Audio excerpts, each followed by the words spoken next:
انگوٹھی بھی انسان اپنے لباس کی طرح زیب و زینت اور ضرورت کے لیے پہنتا ہے، چونکہ دیگر اعضائے بدن کی طرح ہاتھوں کی زیبائش بھی انسان کی فطری خواہش ہوتی ہے۔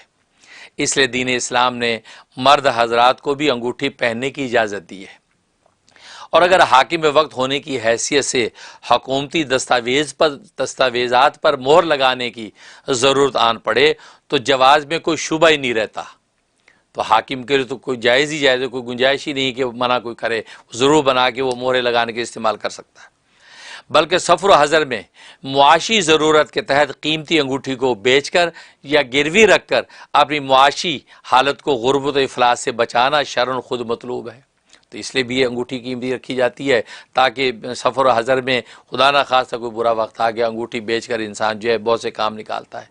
اور یہ خواتین تو بہت اچھی طرح جانتی ہیں کہ خواتین چھوٹے موٹے خرچے ایسے مسئلے آ جائیں تو اپنی انگوٹھی سب سے پہلے بھیج دیجیے، جی لیجیے میری انگوٹھی بھیج دیجیے، فلاں کا قرضہ نبھائیے، فلاں کا کھاتہ صاف کیجیے۔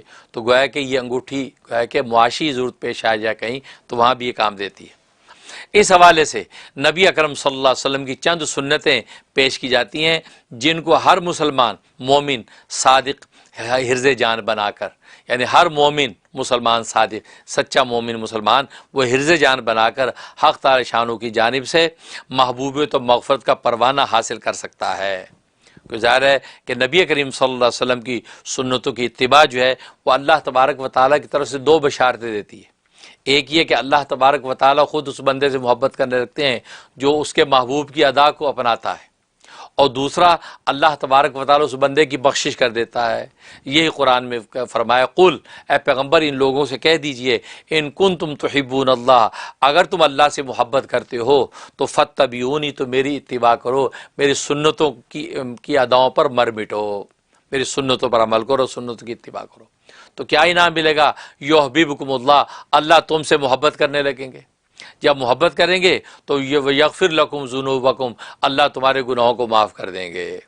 اب دیکھو محبوبیت بھی ملی اور مغفرت بھی ملی، تو ایک سنت کی اتباع میں، حالانکہ وہ چیز کرنی تو ہوتی ہے لیکن سنت کی اتباع کی نیت سے آپ کر لیں کہ رسول اللہ صلی اللہ علیہ وسلم کی سنت ہے کہ اس طریقے سے کھانا، اس طریقے سے بیٹھنا، اس طریقے سے پہننا تو ہوتا ہی ہے، کھانا تو ہوتا ہی ہے، پینا تو ہوتا ہی ہے، لیکن رسول اللہ صلی اللہ علیہ وسلم کی سنت کی نیت سے جب کر لیتا ہے تو نتیجہ یہ ہے کہ آپ کو یہ دو انعام بھی مل جاتے ہیں اور دنیا کے اندر آپ جو کرنا چاہتے ہیں وہ بھی کر گزرتے ہیں۔ یہ بڑا نفع ہے، تو اس لیے فرمایا کہ ان سنتوں کو اپنائیں۔ واللہ الموفق۔ سنت نمبر 1، مرد حضرات کے لیے ہاتھ میں انگوٹھی پہننا سنت ہے۔ مرد حضرات کے لیے ہاتھ میں انگوٹھی پہننا سنت ہے۔ پہلی سنت۔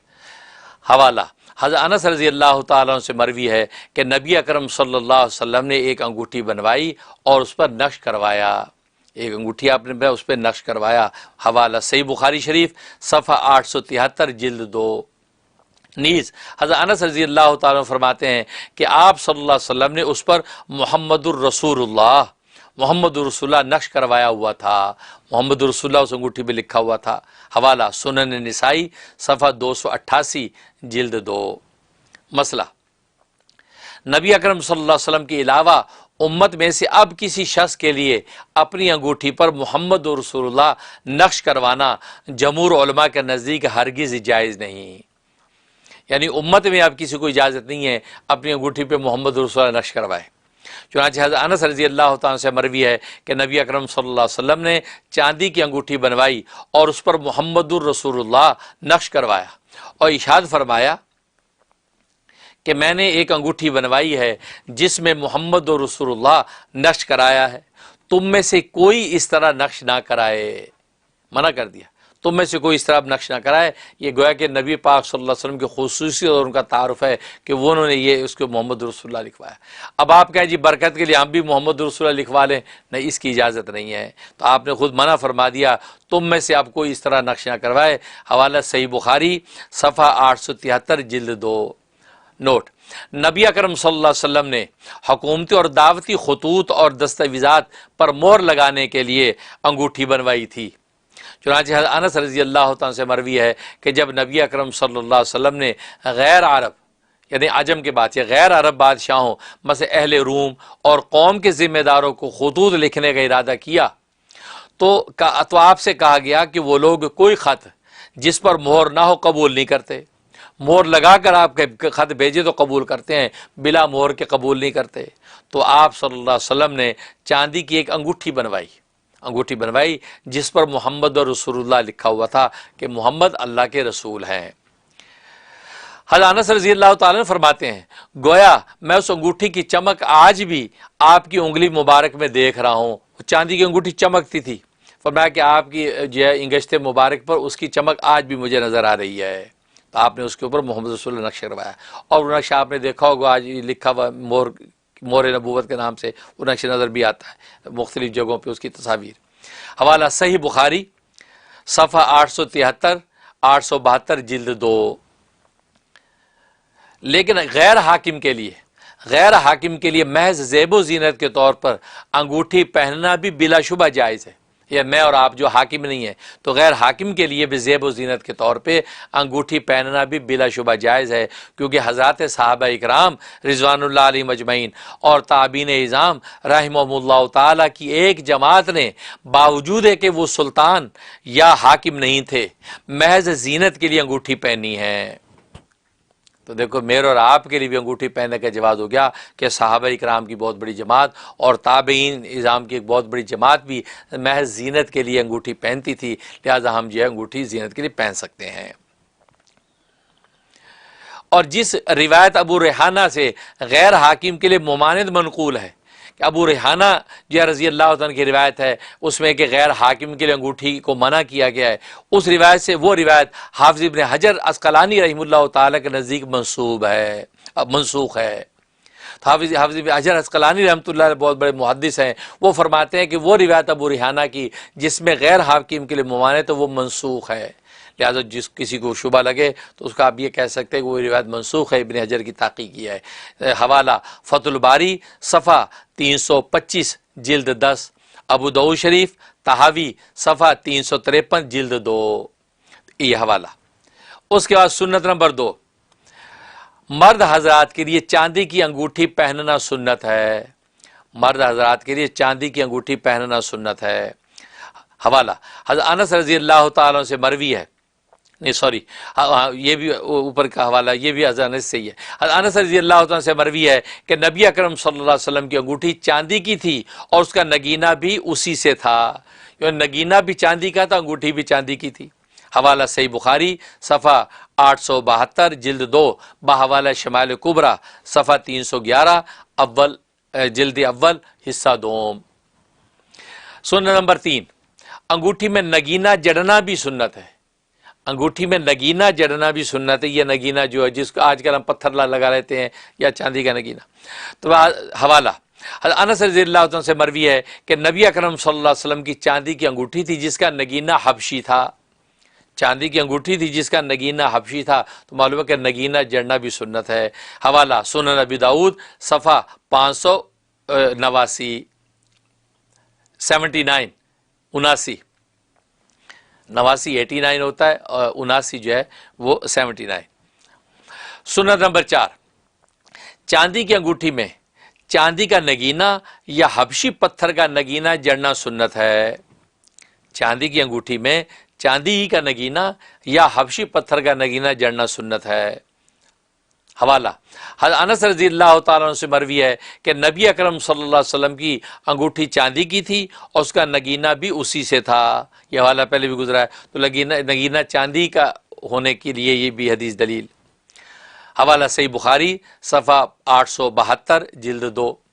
نیز حضرت انس رضی اللہ تعالیٰ فرماتے ہیں کہ نبی اکرم صلی اللہ علیہ وسلم کے پاس چاندی کی انگوٹھی تھی جس کا نگینہ حبشی نگینہ تھا۔ حوالہ سنن ابو داؤد صفحہ 579۔ نوٹ، حبشی پتھر یمن سے آتا تھا جس کو انگوٹھی میں جڑا جاتا تھا۔ حبشی نگین سے بعد یہ حبشی پتھر ہوتا تھا جو یمن سے آتا تھا جس کو انگوٹھی میں جڑا جاتا تھا۔ حوالہ فتح الباری صفحہ 322 جلد 10۔ سنت نمبر 5، چاندی کی انگوٹھی میں سیاہ رنگ کا عقیق پتھر جڑنا سنت ہے۔ وہ پتھر کا رنگ یعنی کالا ہونا، سیاہ ہونا۔ چاندی کی انگوٹھی میں سیاہ رنگ کا، کالے رنگ کا عقیق پتھر جو ہے جڑنا سنت ہے۔ پتھر کون سا؟ اس کی قسم عقیق، بڑا کاف، عقیق 2 کاف، تو بڑا کاف، تو یہ پتھر جو جڑنا سنت ہے۔ حوالہ بعض روایات میں منقول ہے کہ نبی اکرم صلی اللہ علیہ وسلم کی انگوٹھی کا نگینہ عقیق پتھر کا تھا جو کالے رنگ کا تھا، عقیق پتھر کا تھا اور جو کالے رنگ کا تھا۔ حوالہ جمع الوسائل صفحہ 138 بحوالہ شمائل کبریٰ۔ نوٹ: اس روایت سے معلوم ہوا کہ چاندی کے حلقے میں عقیق پتھر کا نگینہ مسنون ہے، عقیق پتھر کا نگینہ مسنون ہے، خواہ کسی بھی رنگ کا ہو، کسی بھی رنگ کا ہو۔ عام طور لوگ پوچھتے جی پتھر کون سا پہننا چاہیے، تو عقیق پتھر جو ہے یہ مسنون ہے، بھلے کالے رنگ کا ہو بھلے کسی رنگ کا ہو۔ نیز عقیق پتھر کے بہت سے فوائد ہیں، چنانچہ حضرت علی مرتضیٰ رضی اللہ تعالیٰ کے پاس بھی عقیق پتھر کی انگوٹھی تھی۔ باب علم القضاء حضرت علی مرتضیٰ کرم اللہ وجہہ کے پاس جو ہے وہ بھی عقیق پتھر کی انگوٹھی تھی۔ تو عقیق پتھر کے ویسے بھی اللہ تبارک و تعالیٰ اس پہ بڑے فوائد رکھے ہیں، جیسے ہر چیز میں فوائد ہوتے ہیں اس کے اندر بھی بڑے فوائد ہیں۔ حوالہ عمدۃ القاری صفحہ 34-34 جلد 22۔ سنت نمبر 6، انگوٹھی میں عقیق پتھر کا نگینہ پہننا سنت ہے۔ عقیق پتھر کا نگینہ پہننا جو ہے وہ سنت ہے، انگوٹھی میں عقیق پتھر کا نگینہ پہننا سنت ہے۔ حوالہ حضرت فاطمہ الزہرا رضی اللہ تعالیٰ عنہ سے مروی ہے کہ نبی اکرم صلی اللہ علیہ وسلم نے فرمایا جو عقیق کی انگوٹھی بنائے گا وہ ہمیشہ بھلائی پائے گا۔ اللہ اکبر، جو عقیق پتھر کی انگوٹھی بنائے گا وہ ہمیشہ بھلائی پائے گا۔ حوالہ مجموع الزوائد صفحہ 157 جلد 5 ان طبرانی۔ بلکہ حضرت عائشہ صدیقہ رضی اللہ تعالیٰ عنہ سے مروی ہے کہ خاندان جعفر سے کوئی شخص نبی اکرم صلی اللہ علیہ وسلم کے پاس آیا اور کہا کہ میرے ماں باپ آپ پر فدا ہوں، اے اللہ کے رسول آپ میرے ساتھ کسی کو بھیج دیجئے جو چپل اور انگوٹھی خرید دے، جو چپل اور انگوٹھی خرید دے۔ تو آپ نے حضرت بلال کو بلایا اور فرمایا بازار چلے جاؤ، چپل خرید لو مگر اس کا رنگ کالا نہ ہو، بازار جاؤ چپل خرید لو مگر اس کا رنگ جو ہے وہ کالا نہ ہو، اور انگوٹھی خرید لو جس کا نگینہ عقیق کا ہو۔ تو جو عقیق نگینے کو خود نبی پاک صلی اللہ علیہ وسلم اس قدر پسند فرمایا کہ ریکمنڈ کیا کہ خاندان جعفر میں کسی شخص کے لیے کہ جاؤ بلال ان کو ایک تو چپل خریدو، چپل کالے رنگ کی نہ ہو۔ اس لیے عبداللہ بن مسعود رضی اللہ تعالیٰ سے بھی روایت ہے کالے رنگ کا جوتا نہ پہنا کرو، کیونکہ کالا رنگ جو ہے غم لاتا ہے، کالے رنگ کے جوتے سے غم آتا ہے، لہٰذا براؤن کلر، کالے کے علاوہ کوئی بھی کلر ہو، براؤن جوتا یا جو چمڑے کے کلر کا جوتا پہننا چاہیے، کالے رنگ اجتناب کرے۔ جیسے اس میں نبی پاک صلی اللہ علیہ وسلم نے خود منع فرمایا کہ جوتا خرید دو، چپل خرید دو لیکن کالا رنگ نہ ہو، اور انگوٹھی خرید لو جس کا نگینہ عقیق کا ہو۔ حوالہ مجموع الزوائد صفحہ 158۔ نیز ایک روایت میں ہے کہ عقیق کی انگوٹھی پہنو، یعنی نبی پاک فرما رہے ایک روایت میں ہے کہ عقیق کی انگوٹھی پہنو، یہ مبارک پتھر ہے، اس جیسا کوئی پتھر نہیں، مناسب یہ ہے کہ حلقہ تو چاندی کا ہو اور نگینہ پتھر کا۔ اب دیکھو اس روایت میں الفاظ ہے کہ عقیق کی انگوٹھی پہنو، یہ مبارک پتھر ہے، اس جیسا کوئی پتھر نہیں، کتنی بڑی بات ہے۔ مناسب یہ ہے کہ حلقہ تو چاندی کا اور نگینہ پتھر کا ہو۔ حوالہ جمع الوسائل صفحہ 140۔ نوٹ: نبی اکرم صلی اللہ علیہ وسلم سے عقیق کی انگوٹھی پہننا تو یقیناً ثابت ہے، آپ کی جو نگینہ وہ بھی عقیق تھا، تو عقیق کی انگوٹھی پہننا تو یقیناً ثابت ہے، اور آپ کے عقیق کے رنگ کا بھی رنگ بھی سیاہ تھا، آپ کے عقیق کا رنگ بھی سیاہ تھا، سیاہ رنگ کا عقیق پتھر تھا۔ اگرچہ دیگر رنگوں کے عقیق پہننے میں کوئی مذاقہ نہیں بلکہ مباح اور جائز ہیں، آپ سرخ رنگ کا عقیق بھی پہن سکتے ہیں، بلو کلر کا عقیق بھی پہن سکتے ہیں۔ البتہ ایک ضعیف روایت میں زرد رنگ کے یاقوت کا بھی ذکر آتا ہے کہ زرد رنگ کا یاقوت بھی ہے وہ بھی پہنو، تو اس میں مذاقہ نہیں، بلکہ آپ صلی اللہ علیہ وسلم نے ارشاد فرمایا کہ زرد یاقوت کا نگینہ طاعون سے روکتا ہے، زرد یاقوت کا نگینہ طاعون سے روکتا ہے۔ اگرچہ ضعیف روایت ہے لیکن الفاظ ہیں زرد رنگ کا یاقوت کا نگینہ طاعون کو روکتا ہے، مطلب یہ ایک سبب ہے، روکنے والی تو اللہ کی ذات ہے، مؤثر بذات وہی ہے، لیکن یہ سبب ہے۔ یہ ایسے لیے کہ جیسے ہم کوئی ٹینال کھاتے ہیں کہ جی ٹینال کھا لیں تاکہ بخار اتر جائے، ایڈویل کھا لیں تاکہ سر کا درد دور ہو جائے، یہ فلاں سبزی کھا لیں، میتھی کھا لیں تاکہ ہڈیوں کا درد ختم ہو جائے، تو اللہ نے تاثیریں رکھی ہیں، تو مؤثر بذات وہی ہے، اسی کی تاثیر سے یہ چیز کام کرتی ہے۔ تو پتھروں کے بارے میں یہی عقیدہ آپ کو رکھنا ہوگا کہ خود اٹ سیلف پتھر میں کوئی تاثیر نہیں ہے، ہاں یہ اللہ تبارک و تعالیٰ نے جیسے آلو پیاز ٹماٹر میں تاثیرات رکھی ہیں، فائدے رکھے ہیں، اس میں کچھ چیزوں کے اثرات رکھے، خاصیات رکھی ہیں، ایسے پتھروں میں بھی اللہ مختلف خاصیات رکھی ہیں۔ انہی خاصیات ہی کا ذکر کیا جا رہا ہے کہ زرد رنگ کا یاقوت طاعون کو روکتا ہے۔ اس کا مطلب ہے کہ اللہ تبارک و تعالیٰ اس کے اندر یہ اثر رکھا ہے، چنانچہ اللہ کی مؤثر بھی ذات یہ ہے، وہی اثر ظاہر کر کے آپ کو بیماری سے جو ہے وہ روک لے گی۔ تو اصل اللہ ہی ہے، پتھروں کی اپنی کوئی حقیقت نہیں۔ اس عقیدے کی اصلاح کے ساتھ آپ اس کو استعمال کریں، عقیدے میں کوئی شرک کا شائبہ نہیں ہونا چاہیے۔ حوالہ جمع الوسائل صفحہ 139۔ نیز علامہ عینی رحمہ اللہ تعالی لکھتے ہیں کہ حضرت علی مرتضیٰ رضی اللہ تعالیٰ کے پاس ایک انگوٹھی یاقوت پتھر کی تھی، یاقوت پتھر کی تھی، قوت قلب کے لیے، جس پر لا الہ الا اللہ الملک الحق المبین لکھا ہوا تھا۔ قوت قلب کے لیے دل قوی رہتا ہے، تقویت قلب نصیب رہتی ہے، یہ اس کے اوپر لکھا ہوا تھا حضرت علی کی انگوٹھی کے اوپر، لا الہ الا اللہ الملک الحق المبین۔ اور یہ جملہ آپ نے دیکھا وہاں پر جو ہے وہ روضہ اقدس پر، رسول اللہ صلی اللہ علیہ وسلم کے روضہ اقدس کے اوپر بھی لکھا ہوا ہے کہ لا الہ الا اللہ الملک الحق المبین۔ حوالہ عمدۃ القاری شرح بخاری صفحہ 34 جلد 22۔ سنت نمبر 7، بطور زیب و زینت انگوٹھی دائیں ہاتھ میں پہننا راج سنت ہے۔ اب یہ دائیں میں پہنے بائیں میں پہنے پوری بحث چلتی ہے، سب چیزیں آگے کلیئر کرتا رہوں گا، لیکن یہ تو بطور زیب و زینت انگوٹھی دائیں ہاتھ میں پہننا راج سنت ہے۔ بائیں میں بھی پہننا ثابت ہے، لیکن راج سنت جو ہے دائیں میں پہننا ہے۔ حوالہ ابو سلمہ بن عبد الرحمن رضی اللہ تعالیٰ سے مروی ہے کہ نبی اکرم صلی اللہ علیہ وسلم انگوٹھی دائیں ہاتھ میں پہنتے تھے، انگوٹھی دائیں ہاتھ میں پہنتے تھے۔ حوالہ سنن ابی داؤد صفحہ 580 جلد 2۔ حضرت انس رضی اللہ تعالیٰ عنہ اور حضرت علی مرتضیٰ رضی اللہ تعالیٰ عنہ سے مروی ہے کہ میں نے نبی اکرم صلی اللہ علیہ وسلم کو دیکھا کہ آپ صلی اللہ علیہ وسلم انگوٹھی دائیں ہاتھ میں پہنا کرتے تھے، تو دائیں ہاتھ میں سیدھے ہاتھ میں انگوٹھی پہنا کرتے تھے۔